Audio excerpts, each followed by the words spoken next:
Hello, Cherries fans, and welcome back to another edition of Sparky's Stats. Yes, I know it's been a while since you've seen me one-on-one in front of the camera like this. I do hope to get a few more of these out more regularly during the season, but that's for a few weeks down the line. Let's not worry about that.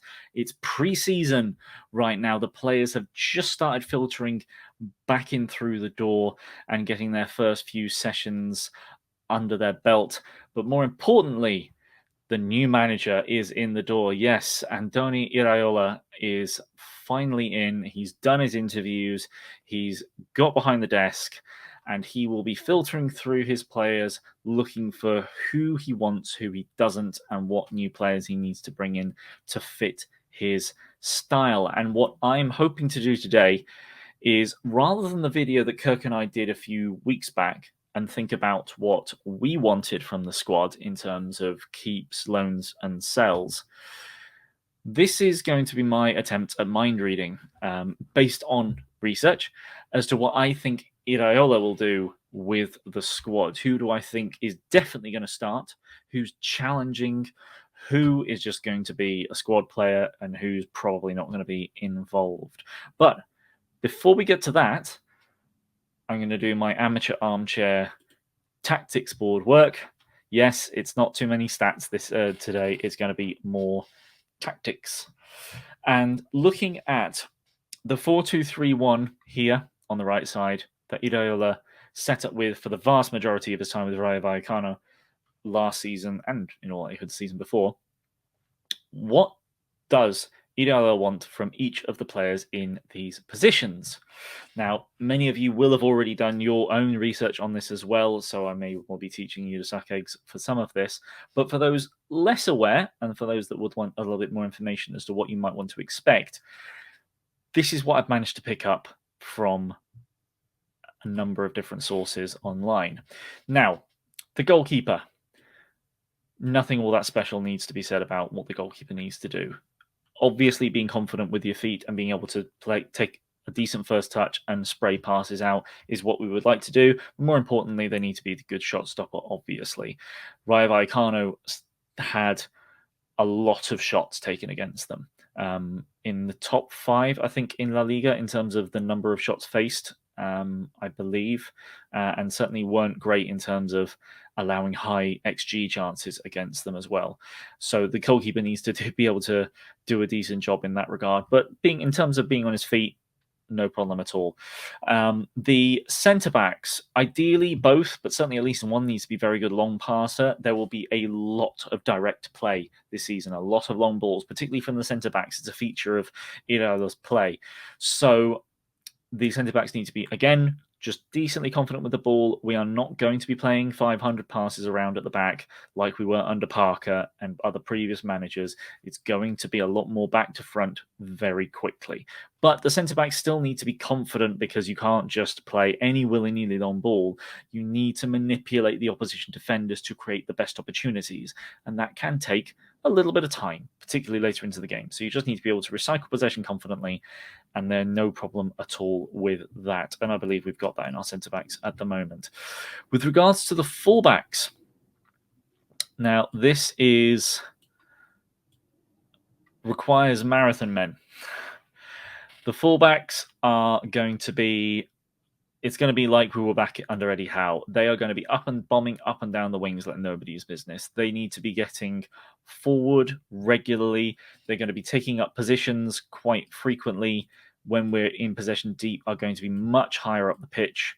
If the ball is back here with the goalkeeper, you're going to find the centre-backs, the fullbacks far further up the pitch when we're in confident possession, and are often going to be getting to the bylines and cutting those balls back into the box, spraying balls in, giving ourselves opportunities to get forward and create goals from crosses. So they need to be very athletic, full of stamina, getting up and down the wing and producing assists.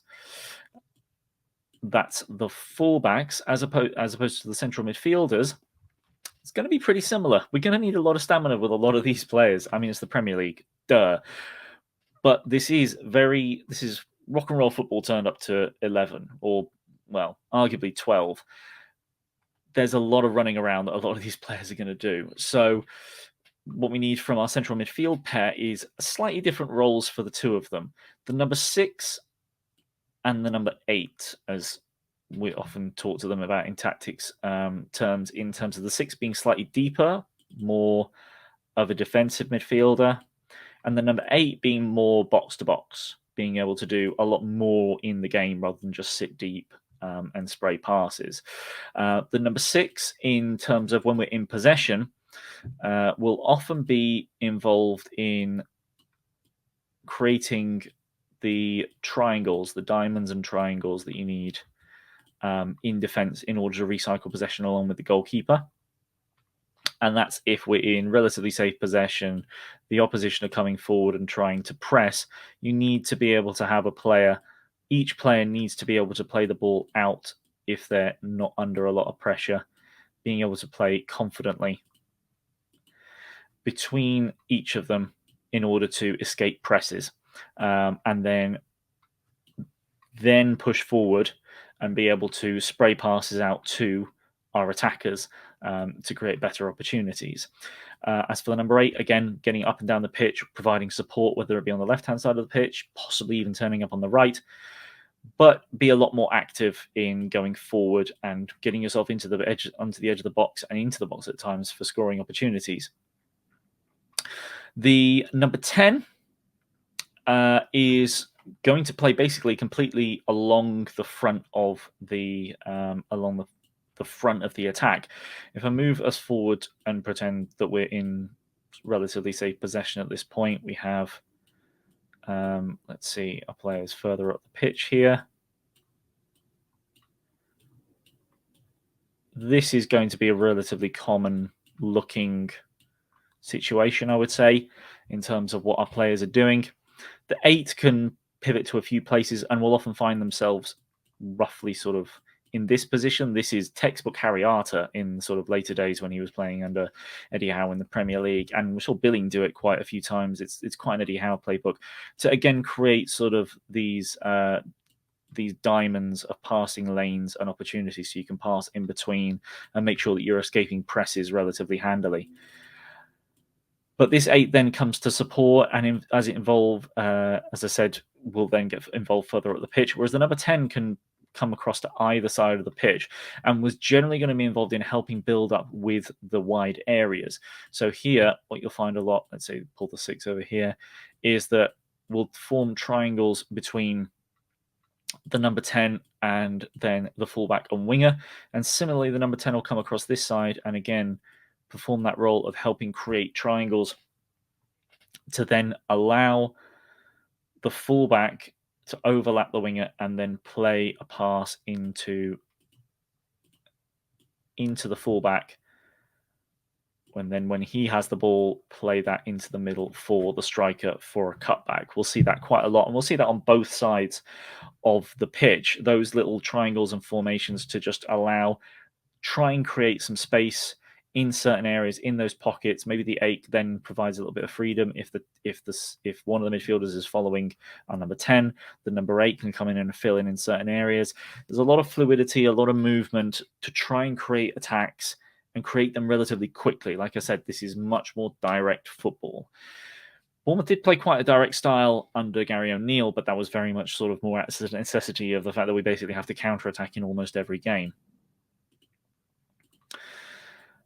If I bring these all back into their positions. The last one to talk about, I suppose, will be the wingers and the attacker. Now, the attacker needs to just be able to be all-rounder, and I think we've got basically the perfect one for IRAOLA. He obviously it's important that he pulls himself into positions for cutbacks to be able to get goals. But what we saw a lot last season was that it wasn't necessarily Solanke getting the goals from cutbacks from the winger or whoever it might be. It actually might often be coming back to Billing on the edge of the box to score goals. And we'll see the goals spread around just like we did last season in that regard, but hopefully we'll see more from the wingers. The important thing when I speak about wingers is that obviously they're looking to create combinations. As I mentioned, I brought up those triangles before. Let's use the non-arrow. There we go. I brought up these triangles before. These can occur in any way. The number 10 can pull a bit further out here. The number 7 needs to be over there. The number 2 will push, the fullback will push forward. These wingers need to be able to shift inside, but often more importantly is if someone has got out wide, whether it be the 2 or even the number 10, is in this position to cross, what IRAOLA really wants is for this winger maybe to be over here. Is this winger will push inside, will provide a cutback option. The striker will get in, the number 10 will get in the box. But importantly, the winger on the opposite side of the pitch needs to get involved in the box so that you have multiple opportunities to score those goals from crosses in different directions. Packing the box to create the best opportunities to score that you can, then this winger can invert further and provide an opportunity that if the ball does go in the box, it's cleared out, it falls to another player. This is all action that we want from this team. In terms of defensively, it's all about just making sure that there's plenty of effort. There's specific pressing patterns that there will be involved, but the players just need to be intelligent enough to action those patterns. They need to be hardworking enough to make sure that they're constantly on the ball. And when you go, and create opportunities just by winning the ball back in the opposition third. It happened a hell of a lot for them under Rayo Vallecano, and you'll see, I'm sure, a fair chunk of that for Bournemouth. So number 10 needs to be hardworking and shift across to any side of the pitch. The number 8 needs to have the work to get up and down, but also be defensively solid when we're sitting back into a mid-block. Number 6 needs to be comfortable on the ball and basically just make sure that he's more of a ball winner for the most part, but there is scope for expansion of the role within the number 6. He can definitely be more of a passer if necessary. The fullbacks need to just be non-stop, getting up and down the pitch, constantly involved in attacks, but obviously need to be disciplined in defence. But, that's basically what anyone wants from a fullback, so it's difficult to get good players for that regard. Centre-backs need to be confident on the ball, preferably good long passes, but generally just need to be solid defence because they're often going to be left 2-on-1, maybe 2-on-2. So they need to be strong in their position and very solid in that regard. Goalkeeper, we've got what we need from a goalkeeper. That's absolutely fine. And did I mention the striker? Again, hard worker, needs to be very unselfish in supporting the press because they're probably they're going to be the first press trigger, so they need to be intelligent enough to do that as well. Hopefully, with a number of those positions, things are starting to go, oh, I know who could play there. I think he could play there. He could play there. So let's move on to that, shall we? This is the 29-man Bournemouth squad as currently shown on AFC Bournemouth's official website in order from goalkeepers to attackers. You'll see, weirdly, they've got Marcondes with the forwards. I don't know why they have that, but he's there. Speaking of Marcondes, there'll be a few players here that probably aren't going to be involved. And I should mention, there is a 30th player as well. However, he's already out on loan, and that's Will Dennis. His loan was announced earlier in the season to Kilmarnock, if I remember correctly. So I'm going to go through these relatively quickly.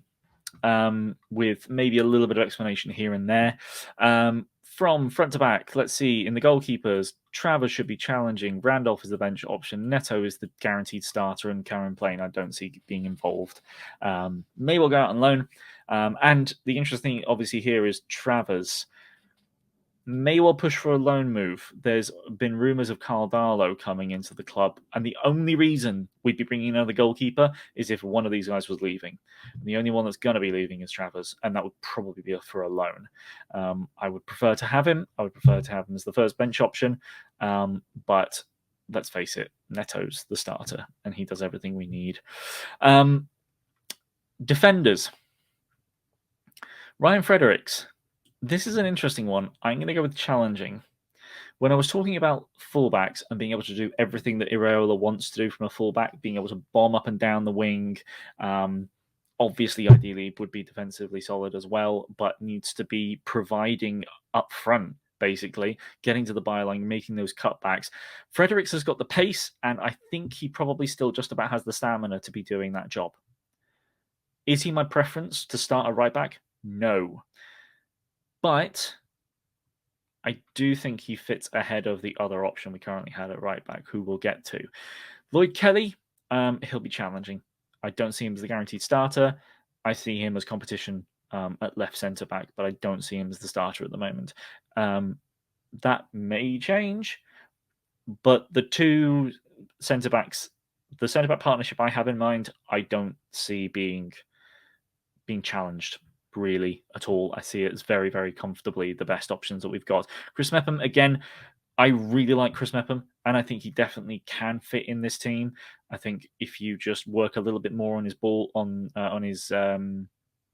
working the ball with his feet, he does attempt a lot of long passes, but generally they don't come off, which is the issue. But he's still very definitely one of the first men off the bench I'd have in terms of centre backs coming on. Adam Smith, I don't see him as challenging for a starting spot. With what IRAOLA needs from his fullbacks, Adam Smith is probably better than Fredericks going forward, and I would say he's better defensively.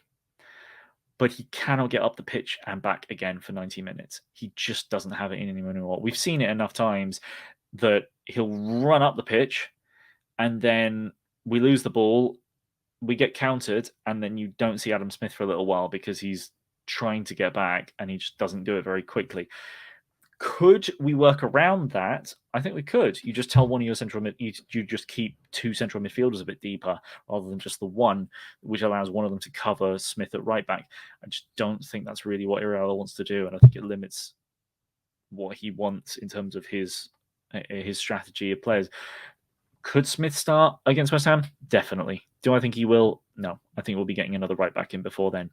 Senesi, my first outfield nailed-on starter. Yeah, I just think he's great. But in terms of statistically, long passes, he was in top 15 most long passes from centre backs completed last season in the Premier League. I think that was it. It's roughly that. He's certainly at least top 20. And in terms of percentages, he's at about 50%, which is not too bad. I think that needs a bit of work, but that will be based on IRAOLA's strategies of ensuring that there is space to create to allow for those long balls. Similarly with Zabani, I'm not sure what his long passing is like yet, but he's good carrying the ball, and that provides something a little bit different. I don't think there's too many centre-backs that quite have what Zabani can provide in terms of ball carrying, and that can allow for some variation in terms of what we can do from build-up play. James Hill, I don't see being involved. I think if you aren't really shining in the Scottish Premier League for a team that isn't Rangers or Celtic, then he still needs to prove himself. I'm not sure he's quite a championship level yet, let alone Premier League. So I hope he gets another loan spell and pushes on. Lewis Cook, challenging. Not a nailed-on starter for me, but I do think that he fits quite nicely into the number 6 role, into the one that drops a bit deeper, helps with ensuring the possession is recycled quite nicely, but is good enough on the ball to then be able to turn and play the passes that IRAOLA probably didn't have in his defensive midfielder at Vallecano. Having said that, Lewis Cook is probably not the ball winner that he wants. So it's there will be some changes necessary, I think, in the minutiae if you play Lewis Cook as the deepest lying midfielder. But I'm confident he can be involved. David Brooks, again, challenging. I don't see him as a nailed-on starter, but I do think that he will fight for the shirt. Christie, this is an interesting one. I think he's guaranteed to start. I think that for his sheer work rate and clearly decently tactically capable, while his end product needs a decent amount of improving, I think that purely for his work rate and his non-stop running for 90 minutes, I think he'll be really good for this system. I really do. And we've all seen enough from Christie to say that he could be great. He just needs to add to those assists and goal numbers, those contributions. And you never know, could do. Rothwell, in a similar position to Lewis Cook, I don't see necessarily that he's guaranteed to start at the moment. I think he, again, could fit in the 6. He could also fit in the 8, as could Lewis Cook. But for now, I'm not so certain. As I mentioned, can be good on the ball, can be comfortable. He was actually surprisingly press resistant last season. I was very impressed with the fact that he looks after the ball very well, particularly when we're under the cosh and winning the ball back in our own third. But do I necessarily see him as set to start for definite at the moment? No, not right now. Tavernier, I do think is guaranteed to start. Again, his work rate, his defensive work rate, which is also incredibly important. But you just look at the numbers as well that he produced last season in his goals and assists. Like we didn't get anything from our wingers last season, apart from Tavernier. So I think he's vital. I think he'll definitely start. How about Traore? Another one that's challenging. We haven't seen anywhere near enough of him yet, but the glimpses that we have seen, I think a number of people like what they saw. So there's hopefully more to come there. Kilkenny, he needs another loan spell. He might even be sold, to be honest. It's a difficult one, that one, but I certainly don't see him. We all saw him as sort of like the heir to Lewis Cook, as it were, when he started in that promotion season under Parker, but he's just not been able to kick on yet. Wasn't favoured at Stoke. I don't think he pulled up any trees at Charlton. Yeah, we may even sell him, to be honest. Philip Billing, yeah, I think he's nailed on. I sort of was a bit iffy on this at one point in terms of whether he's definitely guaranteed to start, but that's purely just where he would be. But no, he's guaranteed to start. I think again, and I think that because he can play literally in the 6, the 8, or the 10, he can play in any of those positions. Ahmed Shubal has said enough times he's a unicorn. He's just able to fit in all those positions.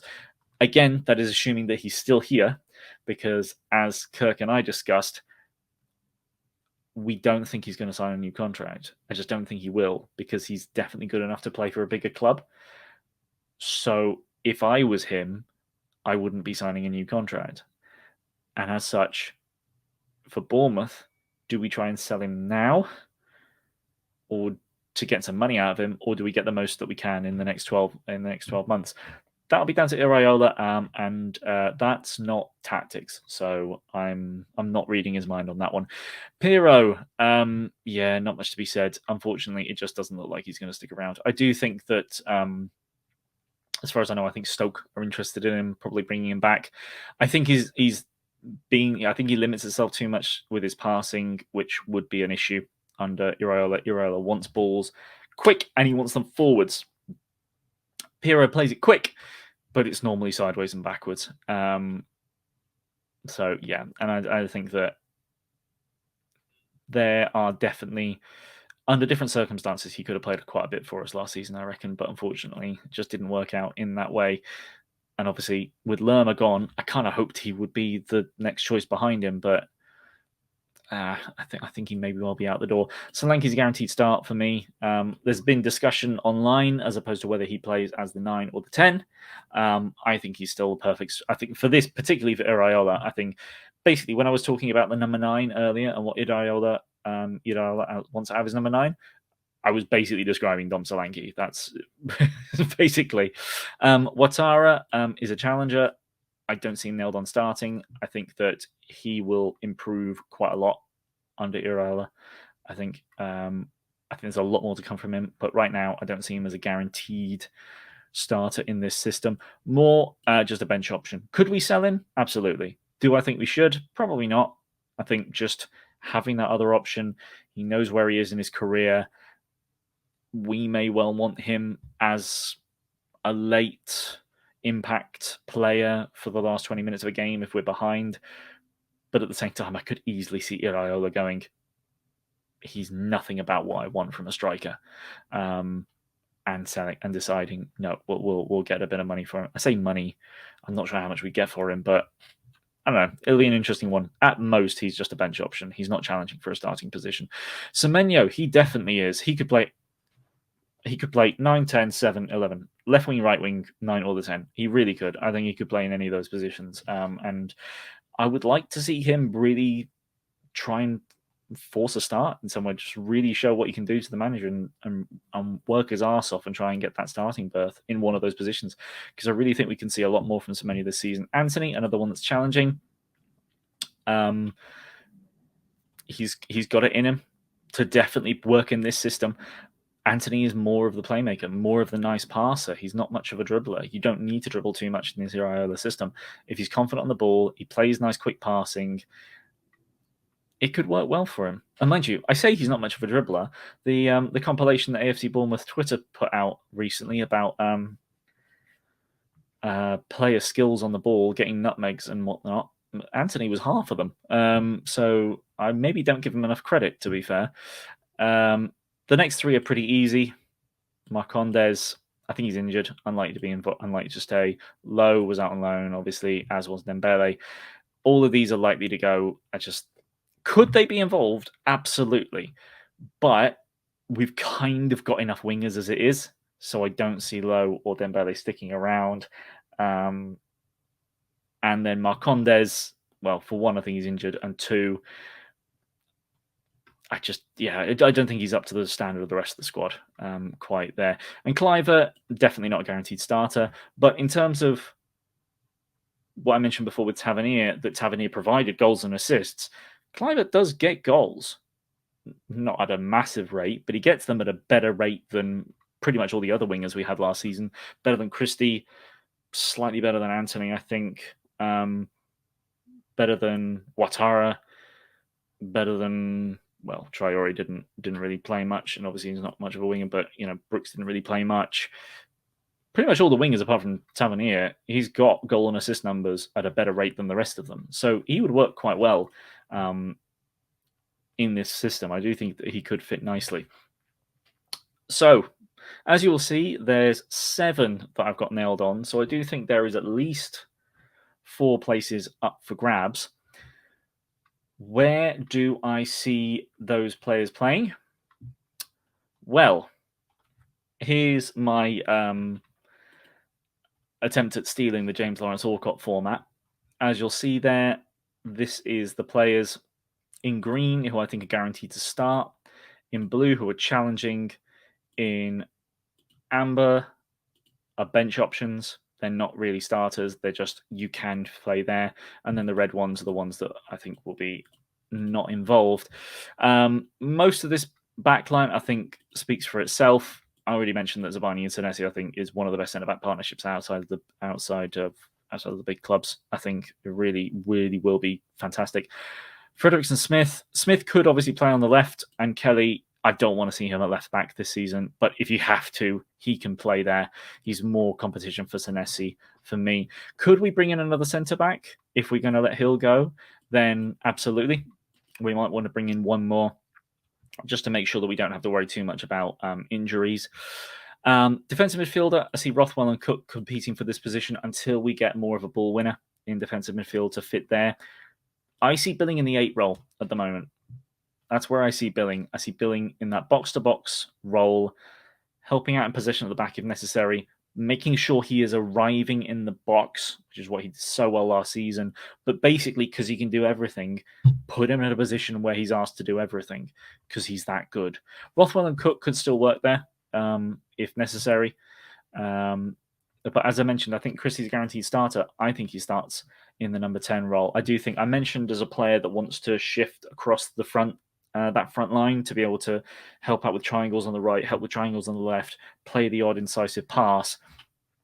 I think that's Christie's role. I think that's almost nailed on for him, to be honest. Traore would be challenging him there, I believe. And Brooks, I think, can fill in that central attacking midfield role. The strikers is nothing that you wouldn't have expected to see here. Solanke starting, Semenyo challenging more as an option.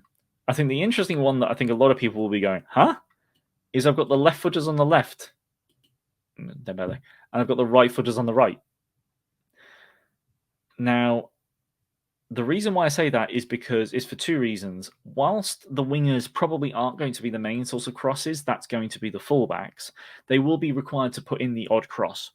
And it's far easier to have your left footers on the left crossing to create that swinging ball that tries sort of curls away from the goalkeeper. But the other important thing is, as I mentioned, if the cross is coming from the left, the right winger needs to get into the box. Similarly, if the cross is coming from the right, the left winger needs to come into the box.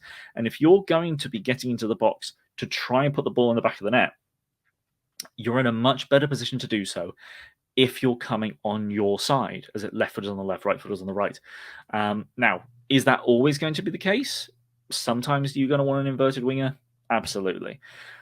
But if you also look at the wingers that IRAOLA used in Vallecano, it's actually quite difficult to tell what he wants in that regard, because he did have Garcia was his main player on the left-hand side, is left-footed. But Paladon on the right is also left-footed. So it's actually difficult to tell whether he necessarily wants inverted or he doesn't, because I don't think either of them are fantastic on the weaker foot, but they were able to do a really good job. And clearly, he really likes Garcia, given that we're linked. Given that we're linked with him. But yes, Tavernier worked off the left a lot last season and did really, really well on the left-hand side. I have no issues with that. Ouattara, I think, is probably showed himself to be better on the right. But I think he could definitely transmit his, he could transfer some of his skills to make sure that he's doing more of that work on the left-hand side, getting a few more crosses in. Admittedly, his first assist and his one goal both came with his right foot. So you could easily see Ouattara being pushed over to the right-hand side instead. Similarly, I've got Brooks here on the left, which I don't think I've ever seen him play. So that would be an interesting one. I'm pretty sure I've only ever seen Brooks sort of more central and on the right. So I don't know whether he necessarily fits. But like I mentioned, Paladon of Vallecano was